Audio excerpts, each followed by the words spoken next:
Get on with it!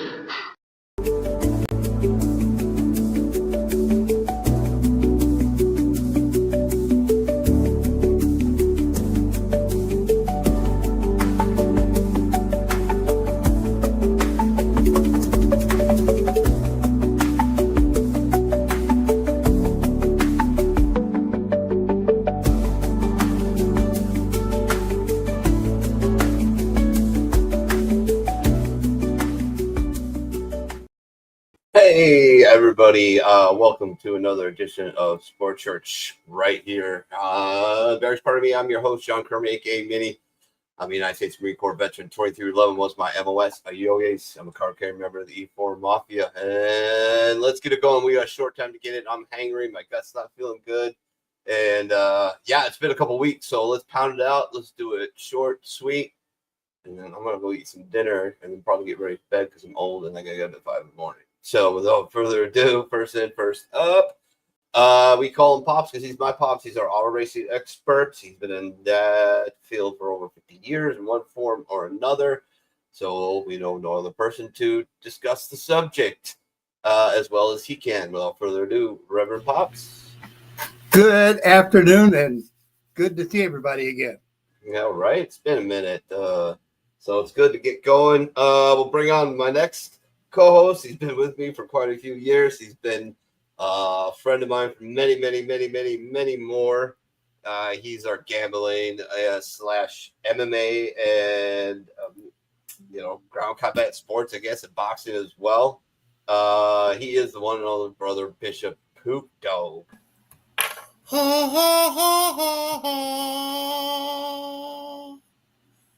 What's up, Minnie? How's my audio?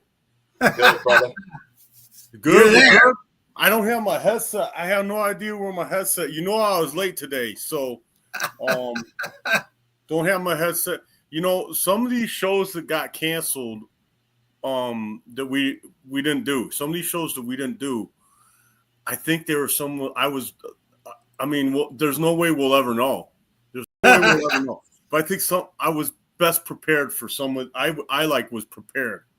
Like last week, I watched some of them fights 2-3 times.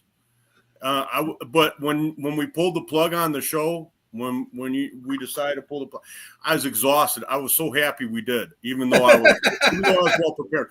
I was well prepared for the show, but I was so happy we pulled the plug on it because man, these Sundays are a little rough on me, but that's okay because that's what I signed up for. Kill. There you go, bro. All right. Pook, would you like to go first? Or Pops, would you like to go first this time and knock yours out? Or it's up to you two.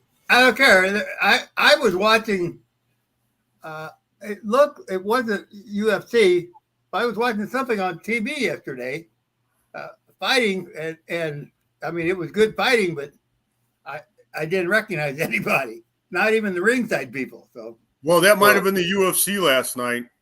Oh, yeah? Yeah, because our main event was Tassaro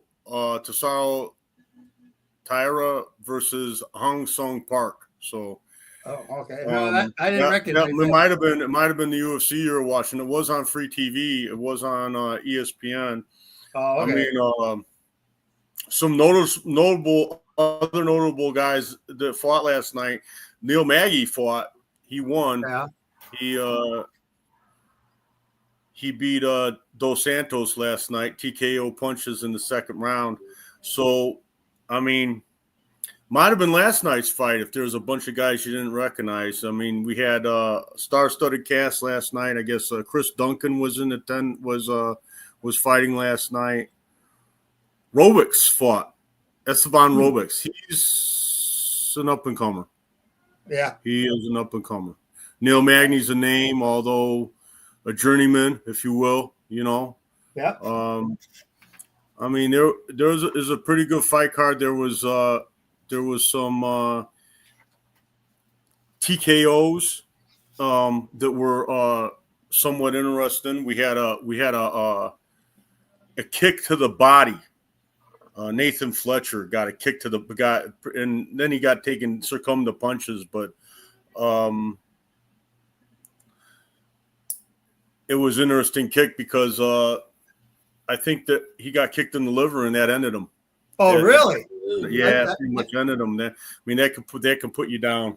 That's Baz Rutan's one of. I mean, was it a kick to the back, or was it just straight from the front? Freaking right into the toes went right into the freaking liver. Oh, wow. Pain. Yeah. So that was Nakamura did that to Nathan Fletcher. Neil Magny recorded a win, like we said, and you want to go ahead and bring up the main event first. I really slides the way that I have the slides numbered. I was going to talk about last week's fight, the BMF title, the Poirier Holloway fight. I mean, everyone, unless you living in a cage and you don't have ESPN, you probably know what happened in that fight already. So, but we can talk about it a little bit because there it is. There's a slide. Nick Diaz actually wants to fight Holloway for the BMF belt. He's hinting around at it, said that, hey, I like that guy, but he's walking around with my belt. So, Nick Diaz lost the belt to George Masvidal, if I'm not mistaken, to begin with. So how can it be but he's promoting a fight that might happen in the future. Now, Nate Diaz pretty much retired at this point, but they have hinted around at him coming back at some point. And I think what better time to have him come back than maybe at the White House card. I'm thinking Dana White might give one of the Diaz brothers a reach around. Not that the UFC hasn't taken care of the Diaz brothers in the past, but I think there have been times when the Diaz brothers weren't treated probably the way they should have been. So maybe he gets a reach around. Maybe he gets on that White House card. Everybody wants on that freaking White House card, though, including Conor. Everyone. We might actually have that Conor Chandler fight because Conor seems to be serious about training to fight at the White House. That'll yet to be seen. Am I going to get the rug pulled out from under me again?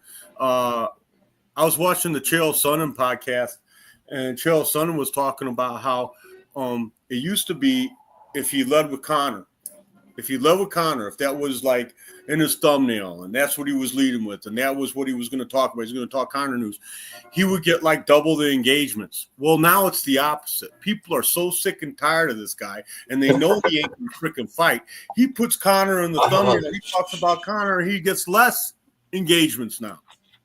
So, I mean, that'll yet to be seen. I'm rabbit trailing. I'm going all over the place here. I really kind of wanted to keep it first things first, talk about the BMF title last week, maybe talk about a little bit stuff that happened last week in boxing. We had Usyk fighting, I'm going to say the guy's name wrong because I say it how I want to read it. I read it DeBose, but I know his name's Dubois. Daniel Dubois. So Usyk fought Daniel Dubois. Okay. I mean, that's like the last guy. I mean, he's the Highlander. I mean, there ain't nobody else. I mean, you guys talk about what happened to the heavyweight division, it's not American. That's what happened to it. Because Usyk's the real deal. Usyk's generational talent. The guys that this guy's just knocked off, I mean, the guy, he's made people look bad. He's made Tyson Fury look bad. He made Dubois, I want to say his name wrong again, Dubois. He made Dubois look like shit last week. He's made a lot of people, a lot of really good fighters look like crap. Anthony Joshua made him look like crap. I mean, the guy's damn good, and the U.S. don't have an answer for him either. So, I mean, heavyweight boxing is alive. It's just not alive and well in America, in the United States of America. Pacquiao had a fight last week as well. I don't even know if that's worth mentioning because I think Pacquiao's older than I am. Yeah. So I don't know. That ended in a draw. I really didn't watch. I really didn't pay much attention to it, but thought just worth mentioning since we're getting caught up, right? We're getting caught up on old news. All right, we'll talk about last night's fight. I talked a little bit about the undercard. The main event was Terrara again versus Park, and we got a clip that I want to show that ended up. What did Mr. Benoit saying? I can't read that. Better chance you join the Marines again, Poop, than Conor fights again in the UFC. I think he's right. And, you know, kind of like you and the Yankees, right? Kind of like how I got Conor, man. You know, I love to hate the guy, you know, and no one wants to hate a pathetic, broken down, drug addicted piece of crap. You want to hate a guy that has something going for him, right? You know what I mean? So I'm actually rooting for Conor to get his shit together. But like our buddy the Combat Santa said, I don't think it's happening either. Yeah, better chance of me joining. Yeah, at 48 years old, overweight, going back in the Marine Corps, probably. Right? They kind of require a presidential appointment for you. Yeah, possibly. Well, it's in my heart. Once a Marine, always a Marine. You know. There you go. All right, you ready for this? Yeah, let's take a look at it. That's what the hoopla is about. Boom! Hyun-Sung Park came out throwing fire, snapping kicks, heavy punches, trying to make a statement in Vegas. But Tatsuro Taira wasn't here to play. One slick level change, a thunderous takedown, and the whole fight flipped in seconds. Then came the finish. Taira cranked on the submission like his career depended on it. Park's face said it all. Tap! Tatsuro Taira stays perfect. Yeah, and hands don't Park really his first loss, and just sent a chilling message to the entire flyweight division. I mean, I'm nobody to question a professional MMAer's heart. Right. Okay, I'm not because I never stepped in front. I never even stepped in the cage as an amateur. I mean, or anything, right? I mean, so I ain't got no, but I'm a fan. The fans say stupid shit. It looked right there, and I'm gonna say some stupid shit. It looked right there like Park wanted out of there because that choke, that was like a neck crank kind of thing that MMAers worth their salt just don't tap to anymore, man. That's something that you might tap to back in the early days when you thought that your head was going to get ripped off, you know. But I mean, these guys, I don't know. He didn't have it. He didn't have that choke in tight. It was like right on his chin, right? He's cranking his head back. He couldn't have been comfortable. You know, maybe it felt like he was going to get a neck injury or did get a neck injury. But I mean, that's not something I'm accustomed to these guys tap. Normally, you got to get that choke sunk in before someone's going to tap. But obviously, he was knocked off. He was on Queer Street. He was knocked off. His beer cap was twisted on the wrong way. He was on Queer Street. He got rocked before that. So, you know, I'm nobody to question a professional fighter's heart for sure. But there's a lot of guys that I don't think would have tapped in that situation. Maybe me not being one of them, being honest, right? Or maybe I tap, get me out of here. Right? You know what I mean? Yep. So since we covered that, we can talk about, and we already have, we can talk about what's up and coming in the UFC. And the biggest thing that we got going on right now is the pay-per-view coming on between Duplessis and Khamzat Chimaev. And you got a slide for that. You just have a slide for that. There's no video. You can put it up there just so we can see their faces. I want to talk about this fight just a little bit because I got some interesting opinions, I think, on it. All right. Let's have it. Okay. So we know who these guys are, right? These guys are, you guys recognize these guys, right? Mm-hmm. Yes, sir. You recognize the South African that told Israel Adesanya that he's the real African and freaking fought Sean Strickland and made Sean Strickland cry at the press conference. Then you got Khamzat Chimaev, the guy that picks other fighters up and carries them across the cage and slams them down right in front of Dana White and says, starts talking shit. And a part of me thinks that he might be able to do this to Du Plessis. Just hoist the guy up, pick him up, carry him across the cage, and freaking plant him on the ground and pound him out right in front of Dana. Now, that's part of me says that.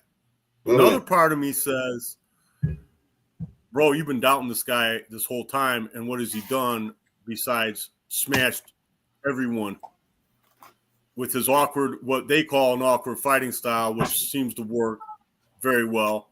He beat everybody. Whitaker, Adesanya, Strickland. That's off the top of my head. We could go and look at his record. We could pull more names out of there. He's beat the who's who. He's beat the who's who in the middleweight division. And now he's going to fight Khamzat. Now, Khamzat's had some health problems. He hasn't fought a lot. And he was taken out by COVID and some other infections. And I guess the guy didn't want to keep training. He kept training. He's been hospitalized. He's had some health problems, like I said. But I want to see the last fight he had, I believe it's against Whitaker. Now, I'm going to go ahead and pull it up. It might take me a second to take a look at this. But let's see Khamzat Chimaev's recent record. I know he hasn't fought a lot. He fought Whitaker in October 26th of 2024. So he's actually been more active than I thought than I thought he was. So I don't believe he's ever been beaten. Let's take a look at his record. 14-0, never been freaking beaten. He's the guy picking people. He's beaten. Look at who he's beaten in his last few fights. Gilbert Burns, Kevin Holland, Kamaru Usman, Kamaru Usman, and Robert Whitaker, right? I mean, former champion, Kevin Holland. We all know who Kevin Holland is. Gilbert Burns, challenged for the title multiple times. So is Kevin Holland. I mean, that's his last 4 wins. And they're pretty spread out, though. He hasn't been that active. But a part of me thinks the longer this fight goes on, the better chance DDP has of winning the fight. And if it goes to decision, I really feel like DDP is going to point him out. Now, that being said, I could be wrong about the whole thing. This could be a freaking ground and pound, slow-moving, ugly fight, dominated by Khamzat. Khamzat wins the decision. But I think, honestly, if he don't get DDP out of there in the first 2.5 rounds, I think DDP wins the decision. As your MMA and gambling contributor, that's my prediction. You guys got any thoughts on this fight? What do you guys think? I'm completely lost. I don't remember him from before, so you don't remember him picking you remember Khamzat, right, Vinny? Yep. You remember when he picked up the guy and he slammed him right in front of Dana White? I don't remember who the guy was. I can't remember that off the top of my head. That was many years ago. That's probably like 5 years ago that happened, or so. Oh, okay. 6 years ago. 6 years ago. My memory's not that good. I can't remember 5 years back. That's a clip that we ran on Sports Church, and it's a highlight clip you see often. But we'll see. All that's yet to be seen. I say the way to bet this fight is to see if you got the app, right? You're sitting there with your phone with your MGM app or your Fanatics app or whatever you got. got your gambling app, but in fight. And if Hazmat, if DDP makes it past the first 2.5 rounds, I say bet DDP in fight, and you'll probably get odds. You'll probably get odds because he'll probably be, because I imagine Hazmat's gonna win the first round. I imagine he's gonna win the first round. Man, he might win the second round, right? And if it goes into the third round, right? That's when I think you can get a good price on DDP. What you got pulled up there, Minnie? I really can't see it. That's too small.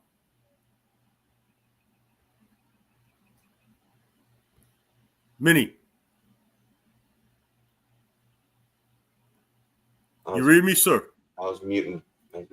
He was trying to read what he had. I was trying to read what you got on the screen. That's what I was looking The at. last few fights was Sean Strickland, UFC 297 decision split. Opponent Sean Strickland, UFC 12 decision unanimous win. He beat Israel Adesanya. I guess that's what Chris is putting up there. Who's this? DDP? Who DDP fought? Who Duplessis fought? Yeah. He just beat everyone. He's kicked everyone's ass. Yep. But Khamzat Chimaev is undefeated, and no one can seem to out-wrestle that boy. Yeah, that's pretty unique record of 14-0. Yeah. And Yeah, that's got to have a record to look like that. I think his name was Khabib. Yeah. Right. Oh, that's happening too. Khabib let something out of the bag. Khabib announced the fight that's going to be happening, and if it was somebody else, I'd probably just call it a rumor. But since it's Khabib, I don't think Khabib runs around telling stories. But Makhachev is going to be fighting. He announced that Makhachev is going to be fighting. Let's take a look at that. Because I just saw something about that. Yeah. Let's take a look at that. Let's see if I can. That should be front page news here. Let's take a look at that. That was all over the internet. Hey, did I John believe Jones Makhachev's go to going to be WWE? fighting Ilia Topuria. Or am I full of crap?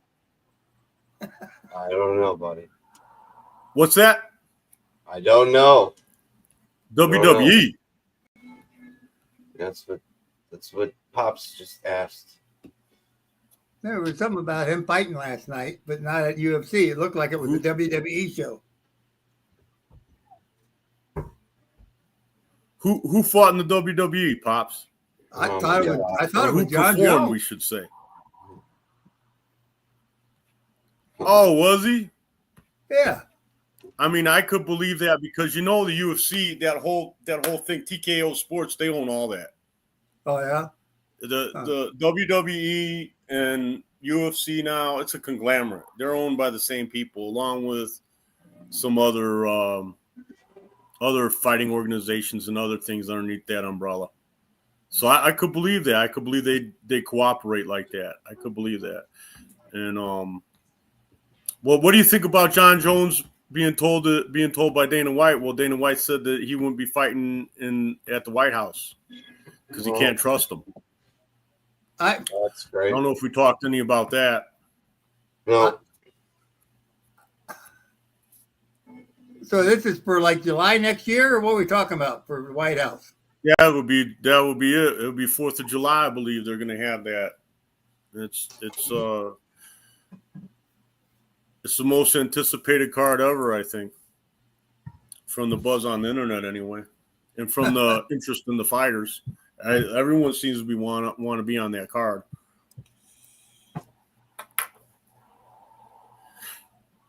All right, well, about wrap it up. Yeah, that's good. We can wrap it up for the UFC. All right. We That's got to fine. get moving because John's got a ton of baseball stuff, I think. I imagine he does. Man. The All-Stars, all kinds of moves made during the All-Star break, correct, sir? Yeah, I'll go over those real quick and everything. I'll get Pops going, and then I'll round it out with what I got, which is Well, I mean, we still got the NASCAR races going on today. They're about 2/3 of the way through. IndyCar is not running this weekend. F1. Now this will crack you up. Charles Leclerc won the pole yesterday, and when he was told he was P1, he just started laughing. He said, "That was a shit lap. I can't believe that gave me the pole."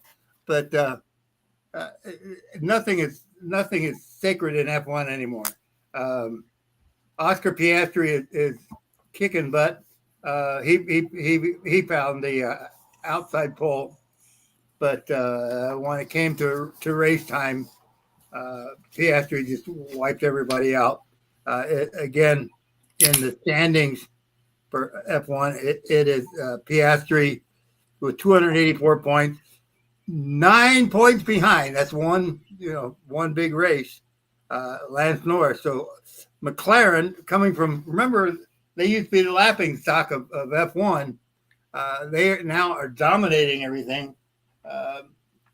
It's got Max Verstappen is 100 points, 93 points behind Oscar Piastri. So for one reason or another, they junked their car this year. They can't do anything. The other real surprise is that our former 7-time, 6-time champion Lewis Hamilton can't get anything right. Remember, I said Leclerc took the pole. In the race itself, Lewis Hamilton is down in 12th place.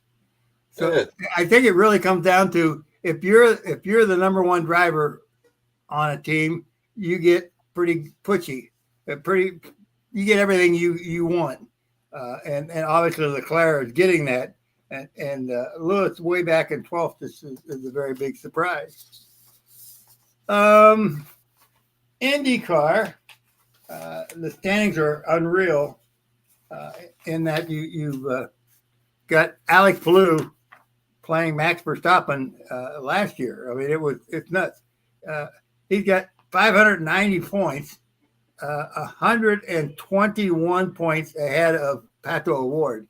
So, John, you're Mexican from Ireland, is having a tough time keeping up.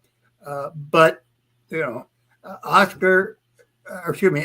and Scott Dixon of the Ganassi team are just kicking butt. Awesome. It's unreal, and the boys from Penske just can't do anything right. I think the management shakeup at Penske really hurt them, because they haven't done diddly squat since the Indy, and that's when the big shakeup came. So Will Power is now down in 9th place, and he's the best. 9th place is the top Penske. Laughlin is tied for 11th, and Newgarden is in 15th place, and that's not something you see out of a Penske. So it'll be interesting to see what the heck they do. The standings in NASCAR, you're coming up to the cutoff line at 16, and it'll be interesting. The Ty Gibbs is flirting with it. Kyle Busch is flirting with the cutoff too. So next couple of races, we'll see who goes and has a chance at the championship. They're talking about they're going to do something different with the championship next year. I don't know how they can screw it up more. It would be hard for them to do it. They got so many people that don't even pay attention anymore. I don't think if I was up in Milwaukee, I don't think I'd be going out to the bars just to see the races. We would actually probably drink then instead of stare at the TV screen watching the races in the bar. All right. I'm gonna let you go from there. All right. Well, Hey, real quick, go ahead. I got a correction to make. So, Look at this. JDM. Well, it ain't necessarily a correction because I was tongue tied and I couldn't find what I was looking for and I couldn't remember anybody's name or my name for that matter. You got JDM, right? Jack Della Maddalena. Yeah. That's the fight that Khabib announced. You're gonna be fighting Islam Makhachev. All right. I said Ilir Topuria. I don't know where that came from. That guy's a champ. That guy's the guy that vacated the featherweight title and grabbed the lightweight title recently. And he's not going to be fighting for a while. I don't know what I was talking about with that nonsense. But, yeah, so Khabib let it go. That I wonder how Dana White feels about that, too. You know, supposedly that's what Ariel got into a lot of trouble for. That's why Ariel got kicked out. Ariel Helwani got kicked out of the UFC, the correspondent, for letting things leak, letting news leak. But maybe Dana told Khabib. For all we know, Dana, it's all owned by the WWE anyway. We just talked about that. Maybe Dana told him to leak it. So that's how it might be. So just wanted to make a real quick correction there. And let's go Cubbies and Rock Kill. All right. Let's go over the trades. I'm not sure if you can really see them that well on here, but this is pretty much everything that happened of any importance.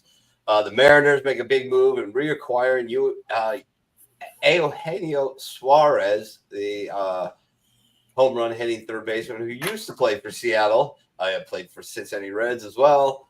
And then was with the Mariners or with the Diamondbacks this year. The Mariners needed offense at all costs, made the big move that everybody was waiting for as far as position players, and they went out and they got their Eugenio Suarez. God, his name is so hard to say.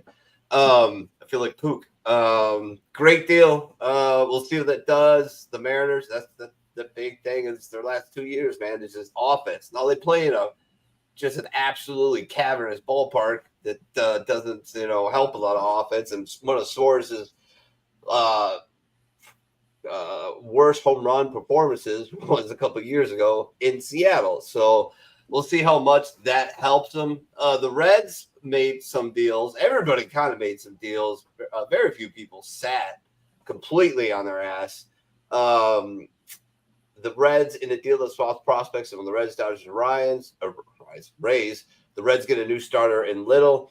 The Astros add Urias to the infield from Baltimore, who Baltimore was selling. The Cubs acquires Michael Soroka from the Washington Nationals, who has got like a 4.58 ERA, although the numbers say he should be doing better. So we'll fucking see if that happens. I think he's actually pitching tomorrow, if I'm not correct.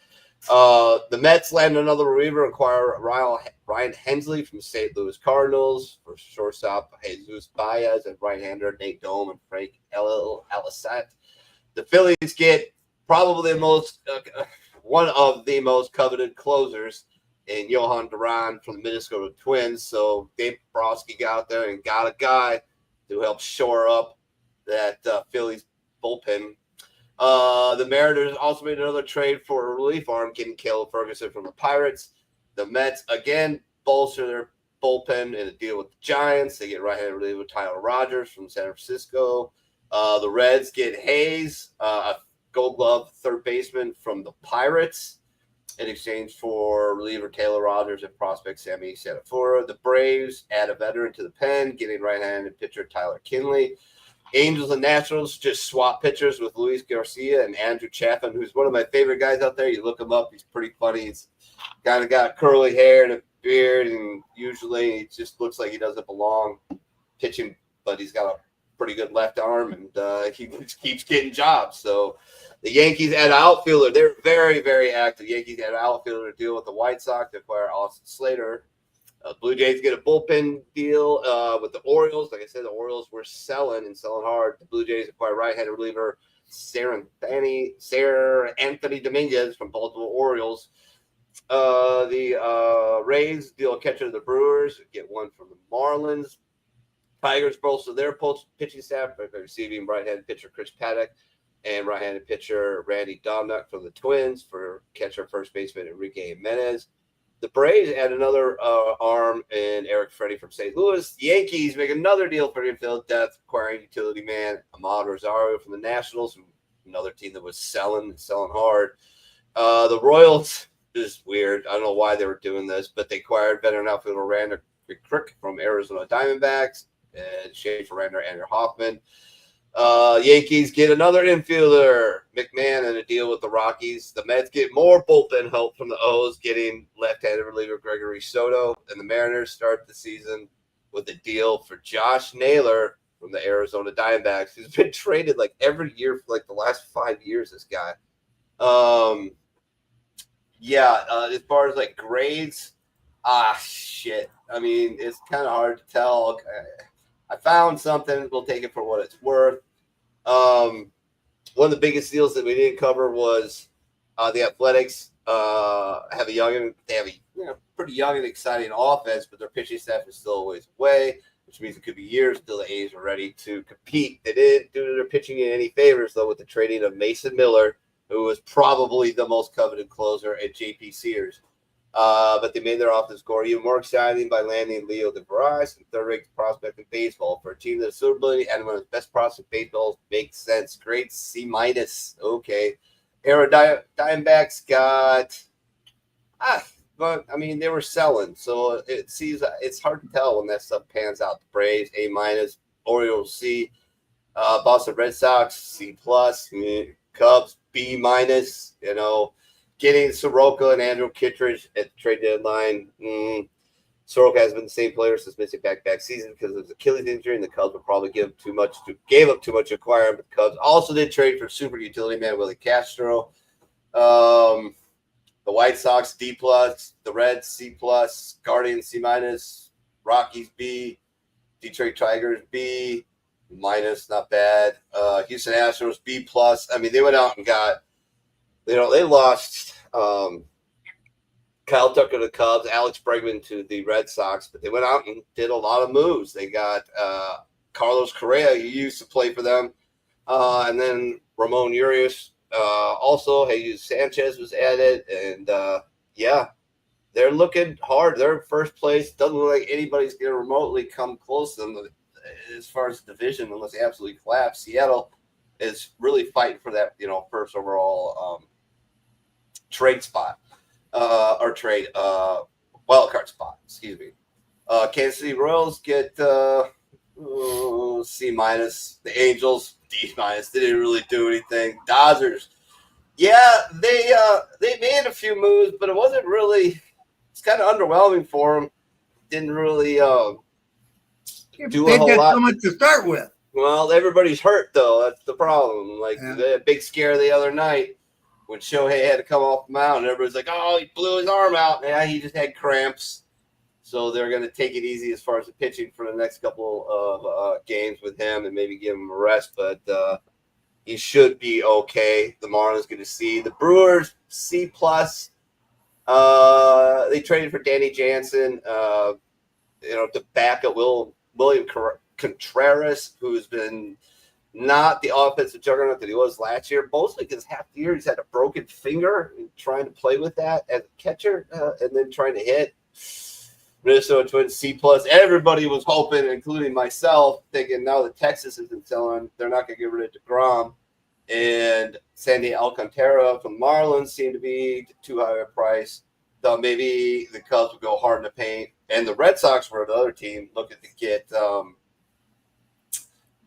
Minnesota's frontline pitcher Ryan, and that didn't happen. The Mets did well. They traded for Cedric Mullins. They got Gregory Soto and Tyler Rogers to back up that bullpen. Yankees A-. They backed up that bullpen, got a little help in the infield, which has been terrible. The Phillies get an A. The Pirates C-. They didn't really do much to get rid of Mitch Keller and Andrew Heaney. I have that third baseman that went to the Reds. Padres C-, or B+, excuse me. I mean, they traded. The Padres were pretty active. Traded for Ryan O'Hearn, Ramon Laureano, Nestor Cortez, Freddie Fermin, J.P. Sears, and Mason Miller. They gave a lot to have those pieces, but the Padres need all the help they can get in a stacked National League West. The Giants sold that. They get a B. The Mariners, A+ for getting Josh Naylor and Eugenio Suarez. So now they got the corners with some pop and Cal Raleigh, a big dumper, as they like to call him. Good job on them, A+. The Rays, A. Toronto Blue Jays, who are still in first place. They need to make a splashy move or two to stay ahead of the pack. They did so with trades for Shane Bieber, we'll see. He's been hurt. He just literally came back from Tommy John. He's had a couple of starts. So the Blue Jays are rolling the dice on him. But if Shane Bieber is Shane Bieber before TJ, then, hey, that's just going to help a really nice rotation that features Kevin Gossman, Jose Barrio, Chris Bassett, and Max Scherzer, who had a great game the other day. 7 innings, 11 strikeouts, 0 runs. I think I maybe walked 1 or 2 guys. So we'll see. A+ for them. The Nationals get a B. And that's about it. I'm really disappointed in the Cubs. Really hoping that they were going to make more significant moves, but they did pick up the 3 guys. I feel like the Brewers got a little better. They were already good.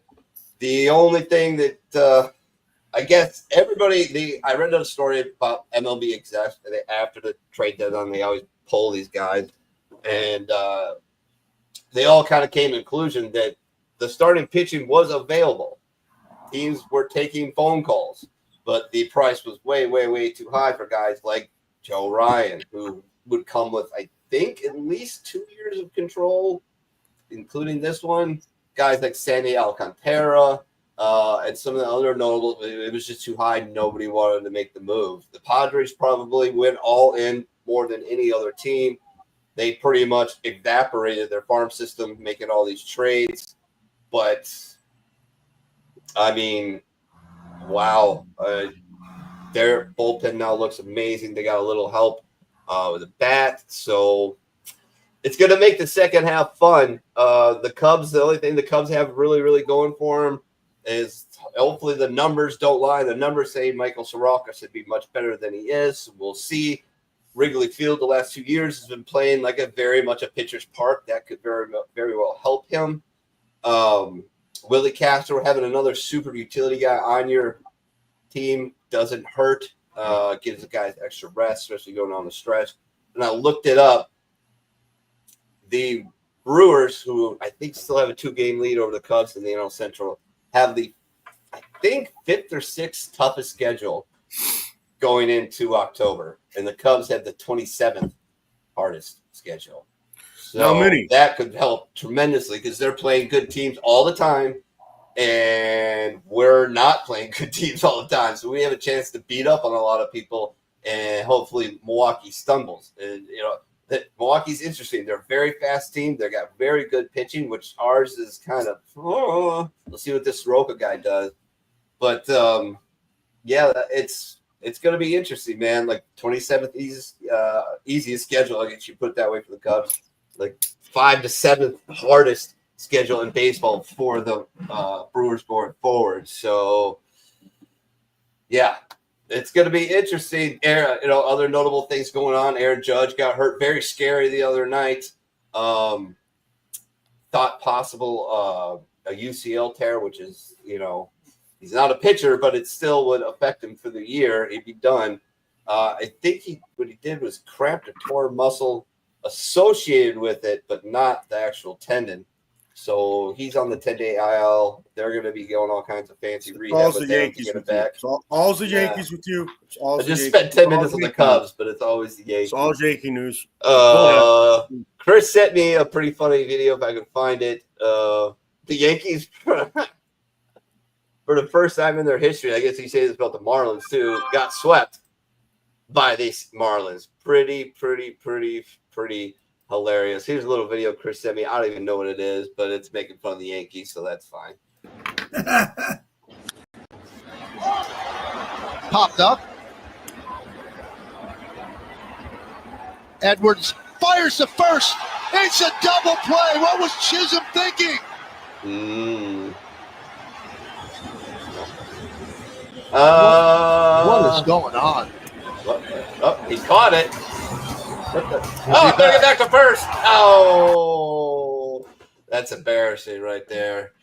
I have a couple questions for you, sir. What? Man, I don't know if you didn't read my cues when you were doing your thing, right? But I had a couple questions. Okay. Now, I was plugging in my power supply cord, so I wasn't ignoring you. All right. So I was trying to pay attention to the grades because I wanted to know how everybody did. Now, were these your grades? No. No, that's okay. They weren't your grades. What would you grade the Cubs? Yourself. I would have gave him a D. Yeah. Yeah, I was looking for a lot more. And the thing is they were kind of pigeonholed in that everybody knew they needed starting pitching and they needed good starting pitching to eat a lot of innings. Because where are you going to upgrade? First base, Michael Busch, top 3 first baseman in the league this year. You're going to upgrade at shortstop. Dansby's not been swinging the bat that great, but he's still a Gold Glove shortstop. Second base, Nico Horner. No fucking way. Best second baseman in baseball. I mean, literally the best second baseman in baseball. And he's a hell of a contact hitter. Third base was the only question with Matt Shaw, the prospect we brought up and sent down. He's been hitting hard and hitting well as of late since the All-Star break. And he plays a pretty good D. At catcher, you've got 3 catchers in there. One of them should be coming back soon. Been getting a lot of production from there. How about center field? Pete Caromchar? Nope. How about left field? Ian Happ? Nope. How about your DH? Suzuki? Nope. Top 5. How about right field? Kyle Tucker? Fucking no. So where do you upgrade? You got to do it in the pitching. And that's what they did. They got a reliever. They got a starting pitcher. They needed badly. Now, I'm wishing the best for this guy. I wouldn't look at his baseball reference page, and I'm like, well, his career is not bad, but this year he's kind of stunk it up. Now, change of scenery and all the numbers say he's good to go. He's going to be better than the ERA suggests right now. But you need starting pitching so badly to make any kind of run in the postseason. Yeah. Why not grab this guy and somebody else? Why not even mortgage a little bit of your future to do it so you can make a run? I don't know. I texted one of the guys from or not texted. I tweeted at one of the guys from Baseball Is Dead, the J Haven, Justin Havens, and my tweet basically said, I can fucking find it pretty quick. Actually, let's see here. Get to X. Get the thing. So yeah, I text the J kid. See, the Nugget chef. The Nugget chef. I don't know who is more enraging to the fans and seemingly apathetic in their duties as a frontline exec, Jed Hoyer or Craig Breslow of the Red Sox.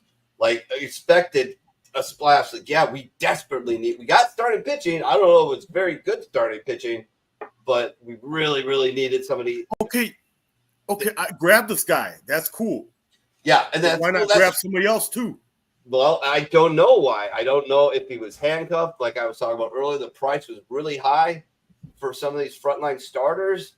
Like, Jacob deGrom was all year was talked about being moved, and then the Rangers got hot and started winning. And because that extra wild card spot, if you're only a couple games out, and all of a sudden you make a 5-1 winning streak, and all of a sudden, boom, you're right there. You can't sell. If I'm the Rangers, we ain't trading him. If I'm the Rangers, obviously. So, he was also very expensive. Now, Sandy Alcantara was talked about all year, but he has been inconsistent as shit. I mean, at some point, I think he's had almost close to a 7 ERA. Then he goes out the next game and he lights out. So, coming off of Tommy John again, like Shane Bieber, do we go get Bieber? Bieber was available. Cleveland was selling. They also have a very crazy gambling scandal going on right now over there. You should look it up. It's fucked up. They got 2 guys suspended right now. Suspended? Yeah. They'll probably be out of baseball forever, bro. Suspended with pay right now to the investigation. But right now, probably. Yeah. I don't know, man. But yeah, to get it, it's just well, that's why I put that tweet out to the Nugget chef, was that, I don't know who's more enraging to the fans, Hoyer and more apathetic in their jobs as a frontline executive, or is Jed Hoyer, who I constantly tease as Theo. If you ordered Theo Epstein from Temu, you get Jed Hoyer. He's like, well, at least you got some kind of version of Theo. Yeah, I mean, but he got Kyle Tucker, but he hasn't signed him to an extension. He's reaping the benefits of an exploding PCA. He's now a frontline star in MLB. Nobody saw it coming even this quickly. And the office has been great, but we've been needing pitching all year. Justin Steele went down almost instantly, and we didn't add it. So we didn't add up, and we should have. And that's kind of pissing me off because everybody else got better pitching. We just got better relievers, and we got that Soroka guy. We'll see. Sometimes change the scenery with a guy's numbers and metrics. Maybe this dude is lights out and just shocks the fucking world. And you have that 1-2 punch, which you have to have in the playoffs. You have to have pretty much two aces. The Phillies got him. San Diego's got him. Yankees don't. Seattle has it. Houston has it. I think I said the Brewers definitely have it. So we'll see. All these teams I just talked about, they're all going to make the playoffs. And what capacity, I don't know. It's going to be fun to watch the last 50 games, the Cubs and the Brewers, and that chase is going to garner a lot of attention. Probably a lot of back and forth. I think they play each other. The season series is even right now. I think they play each other 1 or possibly 2 more series. So those could be huge. I'll have to look that up for next week. But this is a bit obscure because they're not relevant at all. But you might not even know what I'm talking about. Have you seen the run the White Sox has been on? The White Sox holy tear. Yeah, really. Like I should be betting them right now. Like I'm an asshole. I'm kicking myself because I said like 5 games ago I should be betting them. Yeah. They were an underdog. I don't know about now. They're six. I mean, they might have lost like 1 game in like the last I don't know how many games. They're 6-4 in their last 10. They've won 3 in a row. They've dropped their run differential to -60. They're 42-39, 22.5 games back of the Detroit Tigers. I mean, they're a big dog in a lot of these games. They're a big dog, big underdog in a lot of these games. Oh, I'm sure. Speaking, I got give love to Chris and his Toronto Blue Jays with a 3-game lead. So over the surprising second place Boston Red Sox, a lot of Red Sox fans, including me, were pretty pissed off that they didn't go out and get Joe Ryan. It didn't really greatly improve the team, but they're 8-2 in their last 10. They won 5 in a row. The Yankees have lost 3 in a row and 4 or 6. Got swept by the fucking Marlins. Like, just see how bad the Marlins are. I mean, they're 500. I guess so it's not terrible. The West is narrowing.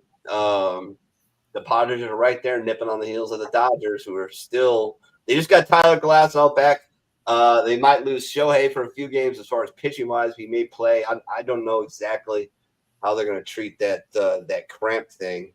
And the Colorado Rockies are desperately trying to not set the record for worst season MLB history. They're on a streak, 6-4 in the last 10, 1-2 in a row, but they have a – -273 run differential. That's not good. That's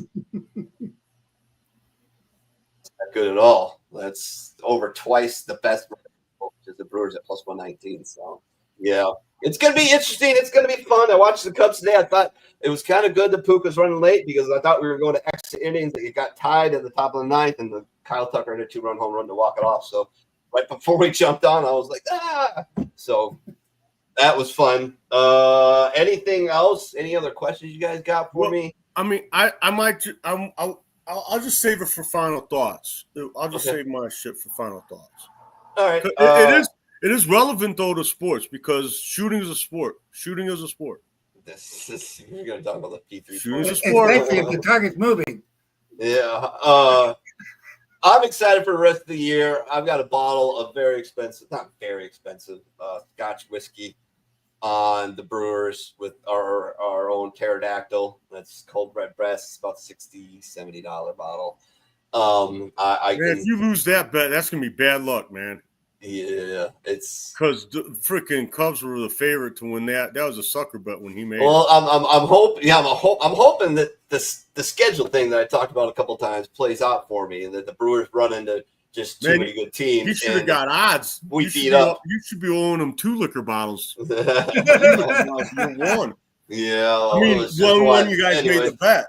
I'm excited about the second half and getting to watch Cubs had to be heavy games as I favorite can. in that Yeah, bet. they were. They made it.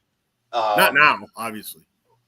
But yeah, again, excited for the second half. Looking forward to that. Going to be starting up the fantasy football team here soon. Fantasy baseball is going fairly well for me, except I'm getting a bunch of guys hurt lately, but I'm still in first place. I'm going to probably extend my lead a little bit this weekend. So that's fun. But start up our football fantasy sometime this week and get everybody invited and then set a draft day. You've been studying? No, not really. I need to. I need to go get a magazine. I need to go get a magazine at the grocery store. That's what I do to study. And I didn't do that last year, and it fucking showed because that was my worst season in fucking 10 years. But other than that, excited about that happening. We got football coming around the corner. Playoff baseball's just down the road, just a couple of months, man. There's gonna be good racing coming up and some good UFC fights coming up. So I'm excited. Remember, never take a permanent solution to a temporary problem. Been there, done that. Go out there and reach out for help. I know it's hard. I know it's painful, but hey, we need you here for sure. That's about all I got, boys. Pop's final thoughts, and then we'll get out of here. I finally got the printer corrected now that we're done with the show. Hey, good job. That's timing. That was fun, but we'll be ready next week. All righty. Poop, what you got, baby? Let's go. I told you I was going to talk a little bit about shooting. So, as you may or may not remember, you remember I purchased a handgun a while back. Mm-hmm. And you remember what it was? No, I don't. Take a wild guess. Was it a SIG P320? Yes. Yes. And now, oops, its resale value is probably that of a paperweight. Yeah. But the good news for me, right? The good news for me on this one is I don't really carry. And if I were to carry, I'd probably just put it in my center console. So that's the good news for me. And the other good news for me is that thing shoots like a dream, man. That thing shoots. It makes me look like a pistol guy, and I'm not. I mean, I can hit my target with a pistol often. Groups. I can shoot groups with it. Yeah. So, I had a 1911 before that. I was lucky to hit anything with that thing, and I was jamming. And this don't jam ever. Yeah. Like, I don't think I ever had a jam. Like I shoot the damn thing too. I don't think I ever had one malfunction. Yeah. And very accurate weapon. So the news about the airmen dying and all these over and over and over again, you see them on the internet, these cops having issues with them in their holster and stuff. Man, it's bad. It's bad for my resale value, but I'm going to hold on to my piece anyway. So anyway, brother. John, do you remember me trying to teach your mom how to shoot? Oh, yeah. We were out at Doug's house, my buddy from Cincinnati, and I said, hey, can you get me a target so that Pam can actually have something to shoot at and just instead of shooting where she hits the ground? So he goes back in his garage and comes out with a freezer box. The stand-up freezer is 6 foot tall and whatever. And we out of 8, no, probably 10 shots, she got 2 of them in the box. I thought that was pretty awesome. Jeez. All righty, boys. We're out here. Hopefully, we'll see you next week. We are out of here. Peace. I'm pretty tired. Think I'll go home now.